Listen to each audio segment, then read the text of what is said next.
Hello, in today's video I'm talking about how I create any sewing pattern that I want without overcomplicating the math or creating boring styles to start with. My name is Vera and I'm designing my dream clothes without boring patterns or complicated formulas. And I call it creative freedom. Creative freedom is being able to design anything of your dreams, create pieces that actually fit your body and your style, and enjoy the process of being creative and feel independent in making what you want to make.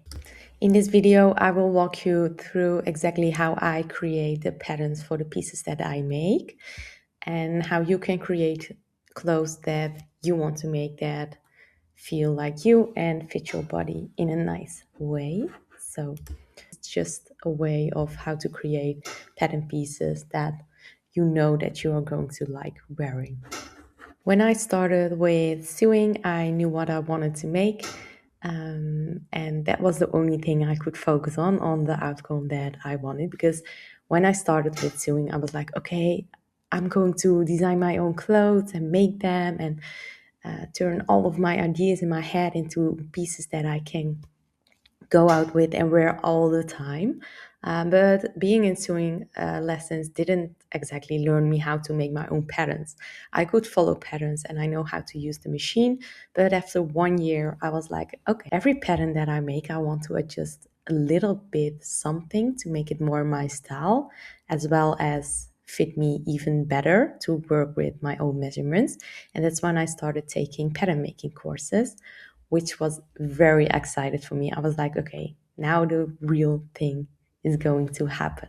Starting the lessons and the pattern making terminology and everything was with a specific course. And in the course, you started out with, you had to design certain type of pieces that were pre-written. So you had to make like a jacket with these types of pockets and these types of colors and these types of shapes. So there was not a lot of creative freedom. And I was like, I really want to learn how to make patterns, but I don't want to make a jacket that I'm not going to wear. Okay, I love pattern making, but I don't love the way how it's being taught because it really holds me back from creating the pieces that I want to make. And don't get me wrong, the course was amazing and I learned so much of it, but I just ended up with pieces that I was not going to wear. When I came home from the lessons, I would apply everything that I learned to the pieces that I actually wanted to make. So I quickly noticed that I just had another methodology that I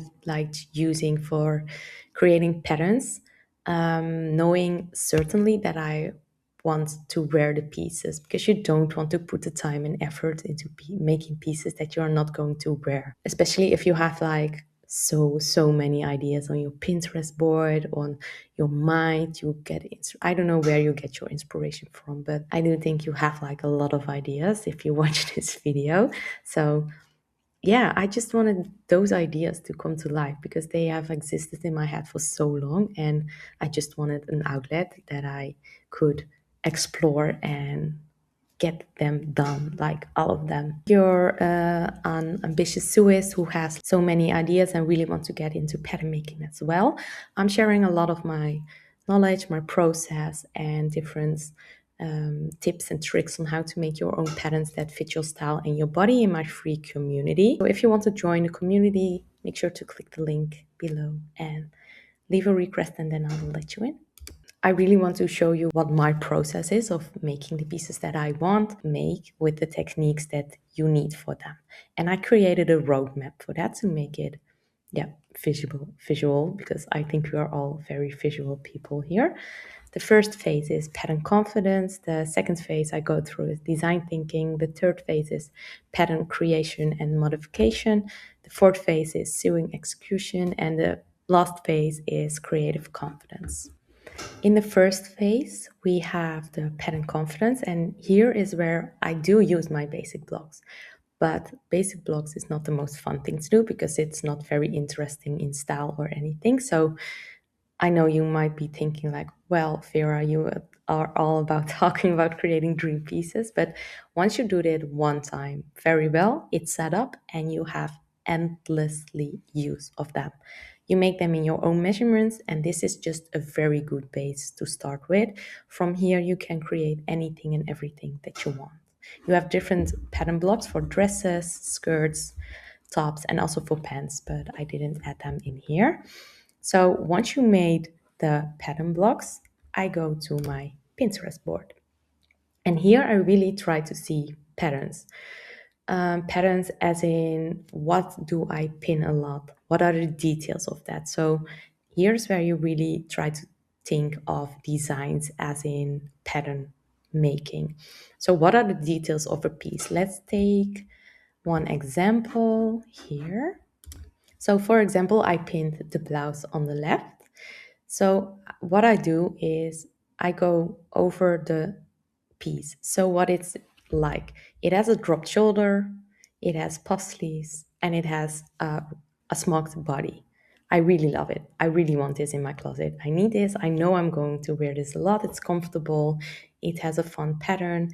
And yeah, it seems like my style. So knowing the details of this garment makes me go to my own closet. I get pieces that fit me really well and that I wear a lot.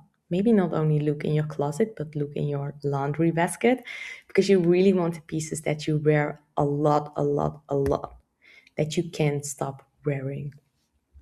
When you have those pieces, you measure them and you adjust your basic blocks to the pieces that you grabbed from your closet, because you know you're going to wear them. You already wear them a lot.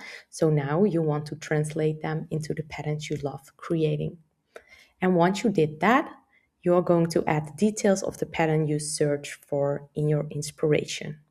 So for example, I grab a loose fitted tee because that would be a good base for this top that I wear a lot. I measure it, I put those measurements onto my basic blocks, and from that point, I know I have a piece of clothing that I already know I would wear a lot. We are going to add the details. So I'm going to add the room I need to make a smock body.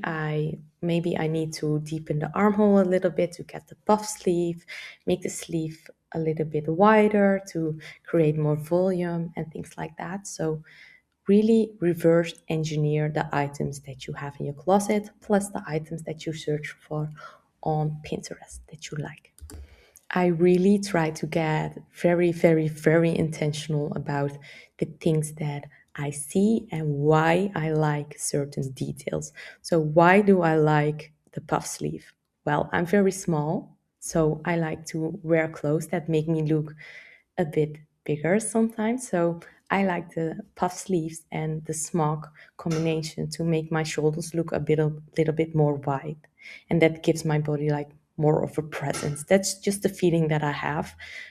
Try on pieces of your out of your closet and see how they make you feel and why you like wearing them. And the more specific you can get, the more specific you can look for different pattern techniques. You have so many techniques on how to adjust patterns, but if you know, like, okay, I want those sleeves to be with a gathering detail on the top. That's super specific. I can go on Pinterest or on Google and look up how to create a pattern for a sleeve that has gathering on the top. It's so specific. It will give you the outcome, how you have to do it, because it's so specific. And then you only have to apply it to the pattern you already have, the basic block. Back to this slide, the roadmap, we already covered pattern making, design thinking, and pattern modification, those steps. And now we are going to talk a little bit about sewing execution and the creative independence. So what you want to do with your sewing execution in your patterns is create a pattern so that you can make them look professional and very well tailored into your patterns. So if you have this style of top, you want to hem it at the bottom, but keep the ruffle. So you're just going to add a little bit of length to finish it off nicely. It's a very basic and simple explanation, but you want to think about how to incorporate nice finishing into your pattern already to give it like the full finished look. So what happened after I did the right way of pattern making and fully went into my creative freedom? I really learned how to trust the process. So allow yourself to make mistakes, enjoy the playing and experimenting, get the pieces out of your closet, become very intentional with the things you like, which things you pin a lot. So really dig into your very old pins, because that's very interesting to see what you were already pinning like maybe 10 years ago and see how it still comes back into your style, because those might be things that you really like and really want to make. Yeah, method and way of creating patterns, it really gives me the confidence to make pieces that fit me, fit my style, and I know I'm going to wear because I incorporate styles I already own that I wear a lot. So I just know that they will fit well and look nice on my body.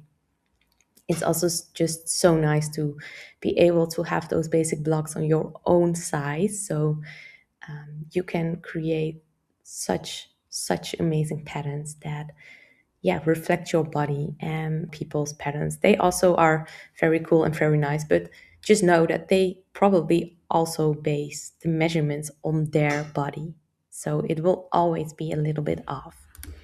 And besides all of that, I just love working this way because I really love experimenting and allowing myself to play, because I believe in the way that play, yeah, really empowers creativity. So if you allow yourself to play, that's where the real creativity begins and you go on paths that you did not expect to go on. If you like this method and like creating in a playful way based on your style, your size, I'm helping other creative sewists do the same and unlock the same skill set to go to creative freedom in their sewing. If you're interested in following a program where I teach this exact method, go to the link below and you can apply via the link. I will help you from creating your basic blocks to the pattern modifications. You can always ask feedback. We'll go from all the ideas you have in your head to a custom pattern to handmade outfits you actually want to wear. First come, first serve. So if this sounds like something you'd be interested in, make sure to get in touch with me and I hope to speak soon. A small conclusion, the three biggest lessons from this way of creating my patterns. A good pattern starts with a good block. So if you have your basic blocks up and running, you're good to go. Start with what you actually love wearing. You already know what you love wearing. That will be your best guideline. That's the only place where you really have to focus on the measurements and the rest can be more intuitive. You don't need to be advanced at sewing to create custom pieces. It will come along the way if you allow yourself to play and trust the process, and if you are willing to try make a lot of nice clothes for yourself. I hope this video was helpful. If you have any questions, leave a comment, and I hope to speak to you soon. Bye.